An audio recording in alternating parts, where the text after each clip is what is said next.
What happens when you take a story written for an interactive medium and attempt to adapt it to film? Sometimes you get magic. Oftentimes not. We're back, baby! While there have been many, let's say, interesting video game adaptations of movies over the years, we are focusing today on the opposite. These are my bottom 10 most embarrassing video game tie-in movies.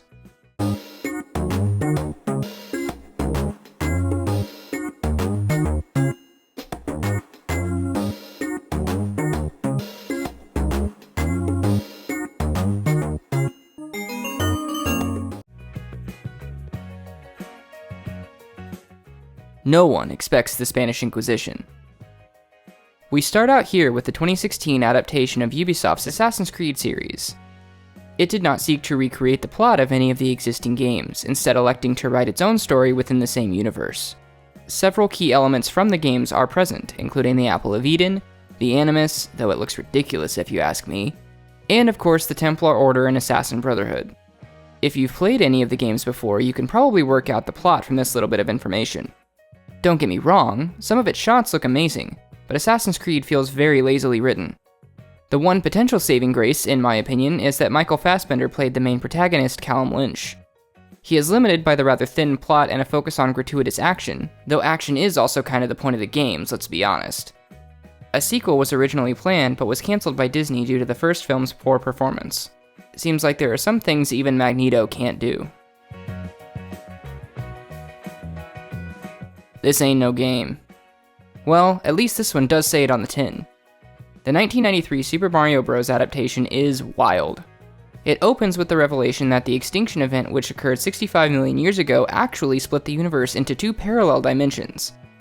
The current apex species of the planet at that time, the dinosaurs, escaped into the new dimension and evolved into a humanoid race which formed a society.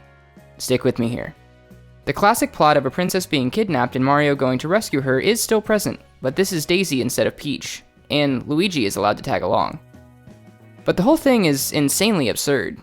Daisy was born from an egg because she is the descendant of dinosaurs at all, and the Mario Bros defeat King Koopa by turning him into a T-Rex with devolution guns.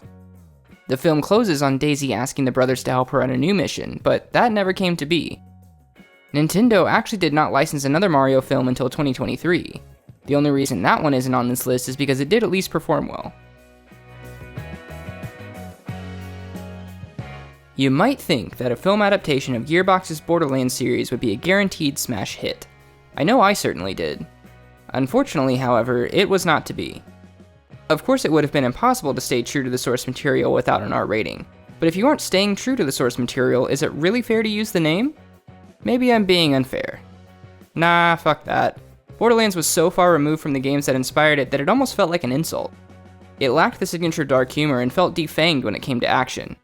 I'm not saying they needed to include something like Face McShooty, but what we got felt like it almost carried disdain for what inspired it. Story-wise, I'm not entirely sure the term adaptation is fair. It does include characters, settings, and some plot points that were introduced in the games, but it changes how almost all of them are used. Perhaps most egregiously, Lilith is given a ridiculous backstory that involves her being a bounty hunter and the foster daughter of Tannis, and barely explores her potential as a siren. The cast could have worked very well in my opinion. Well, minus Kevin Hart. His casting made no sense for Roland, a characteristically stoic and serious man. I also personally would have loved to see Mordecai and Brick, but they were instead replaced by two of the Vault Hunters from Borderlands 2, Claptrap and Krieg. While Claptrap was sufficiently annoying and Krieg was sufficiently psycho, it just felt too far removed from what it was trying to emulate. God, I hate this planet.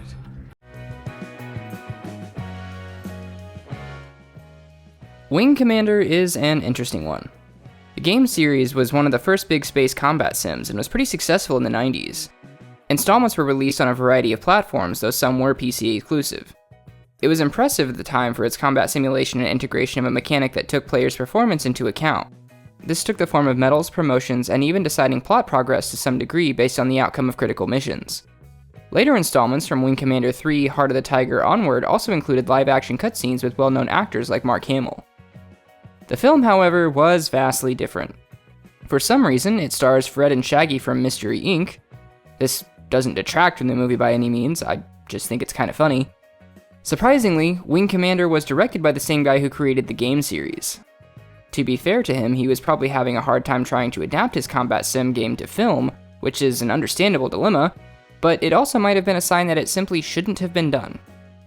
By the numbers, it made less than half of its budget at the box office and sits at 10% on Rotten Tomatoes. The Silent Hill game series has been pretty well received in just about every installment thus far, but the same cannot be said for its films. Neither the original Silent Hill film nor its sequel, Silent Hill Revelation, were well liked by critics or audiences. Both films did manage to make back their budgets at least, which is probably a big reason why a third film was greenlit and is currently in post-production. That said, Revelation makes this list because it got significantly lower scores from the critics. Most cited writing that was, let's say, less than stellar, as is usually the case with films like these. My particular favorite review makes a point to highlight the game's storytelling and atmosphere, and in doing so states that the film descends into direct-to-video mediocrity. Revelation was an adaptation of Silent Hill 3 with many familiar characters and plot elements. This makes the quality of the film even more bewildering, but I digress. At least Pyramid Head was hot. Moving into the bottom 5, let's talk about Hitman Agent 47. This is an interesting one because not only is it an adaptation of the Hitman video games, with its subtitle being a not at all subtle nod to the playable character in those games, but it also serves as a reboot to the disappointing Hitman film from 2007. Unfortunately for 20th Century Fox, Agent 47 took after our previous entry and performed noticeably worse than the original. Given its departure from the source material, it isn't hard to see why. A review from IGN for this film says it best, I think, and honestly applies to most of the films on this list as well. It reads, Hitman Agent 47 is almost certainly going to be too much of a generic action film for those heavily invested in the game franchise, and too video game-like for those who aren't. Basically, it tries to strike a balance that will appeal to both potential audiences for the film, and in failing to do so ends up alienating them both. There was a sequel planned for this film, but it was cancelled after Disney acquired 20th Century Fox. You'll notice a theme for these next few entries. Let me know in the comments if you can guess what it is before watching the rest. Street Fighter: The Legend of Chun-Li was intended to be a non-canonical spin-off of Street Fighter 4. You might think, given that fact, that it may have been given a bit more grace by reviewers. Even if it was, it still ended up at a 3% on Rotten Tomatoes. This is absolutely insane, given that the pretty much universally derided 1994 Street Fighter film is currently sitting at 11%. The Legend of Chun-Li also only made back about a quarter of its $50 million budget. Much like the comment I made on the Borderlands adaptation, this movie was so far removed from its source material that it almost felt like an insult. And unlike Borderlands, The Legend of Chun-Li had a cast that most critics agreed did not suit their roles well. Fighting games make difficult film adaptations because the balance of story and action has to be altered pretty significantly. But even with that said, this was a flop.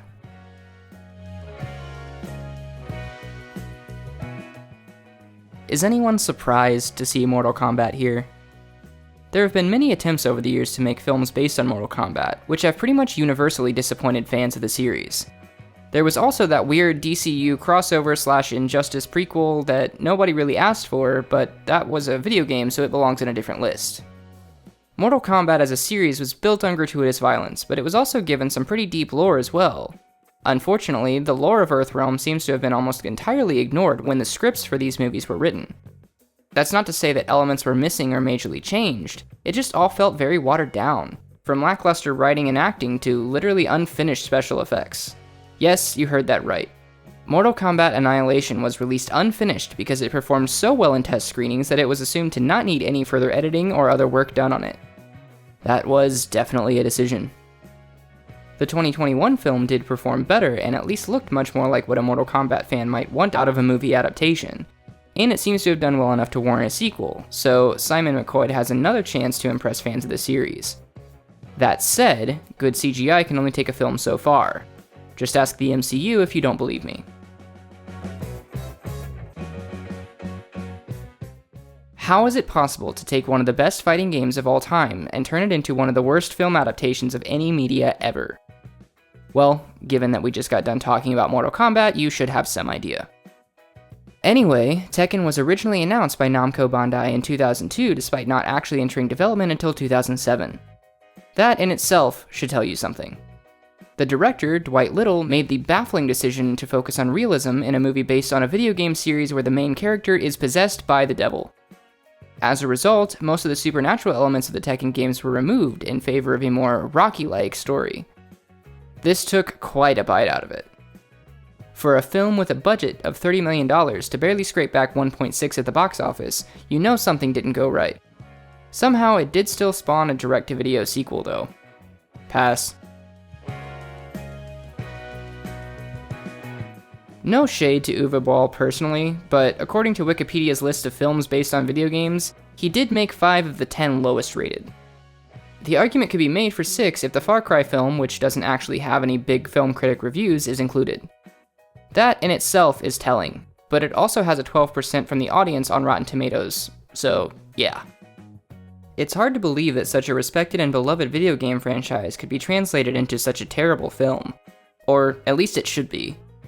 As we've already seen, it's not uncommon. The other video game film titles credited to Boll are House of the Dead, Alone in the Dark, Blood Rain, Postal, and In the Name of the King, A Dungeon Siege Tale. Some of these were adaptations of an eponymous game's plot, while others were intended as prequels, sequels, or spin-off stories, and none of them scored above 4% on Rotten Tomatoes or 22 on Metacritic. All of these titles combined, including Far Cry, made less than $30 million at box office. Now I'm not saying ratings and revenue are everything. We know capitalism and art have a tenuous relationship at best, but they can be very indicative of the quality of said art. From what I can tell, none of these films seem to have had the intent to be a serious adaptation of the game they were based on. Not sure if that makes it better or worse. Let me know if you have any differing opinions or if I missed any video game film flops. Just don't start a fight in my comments. Please, like the video if you enjoyed and join the family if you want to see more nerdy shit. Remember, love recklessly. Start with yourself.